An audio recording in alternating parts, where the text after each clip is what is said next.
Opisyal nang tinanggap ni Pangulong Ferdinand R. Marcos Jr. ang pagiging chairship ng Pilipinas para sa ASEAN 2026. Tiniyak naman ng Pangulo na handa na ang Pilipinas bilang host nito na magandang pagkakataon sa bansa para isulong ang usapin tulad ng Code of Conduct sa South China Sea. Si Rod Lagusad sa detalye. Navigating our future together. Yan ang tema ng ASEAN Summit sa susunod na taon kung saan ang Pilipinas na ang host. Ito'y matapos opisyal ng tanggapin ni Pangulong Ferdinand R. Marcos Jr. ang ASEAN chairship mula sa Malaysia sa susunod na taon. Ayon sa Pangulo, handa na ang Pilipinas para sa hosting ng ASEAN Summit sa bansa. Sa katunayan, nasa 8 buwan na nila ang kanilang paghahanda para dito. I see it as an opportunity. Of course, it's a big job, but more importantly will be, of course, the setting of the agenda.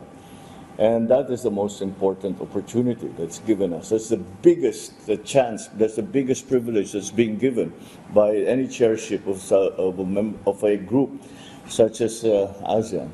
Dagdag pa ng Pangulo, nasa proseso na sila sa kung ano dapat ang bigyang pansin ng ASEAN, tulad ng Code of Conduct sa South China Sea na maaring hindi malaking bagay sa ibang miyembro pero magandang pagkakataon nito sa Pilipinas na mapag-usapan. Bago nito, ilang beses nang iginiit ni Pangulong Marcos ang karapatan ng Pilipinas sa West Philippine Sea sa naganap na 47th ASEAN Summit and related summit sa Kuala Lumpur, Malaysia. Kabilang na dyan ang summit kung saan kasama ang US at kalaunan ay ang China. I did not make a strong statement.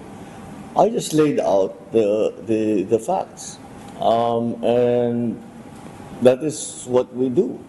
I try always to just explain to everyone what is happening, and that this is the situation in the Philippines. Iimbita naman ni Pangulong Marcos si Chinese President Xi Jinping sa Pilipinas. But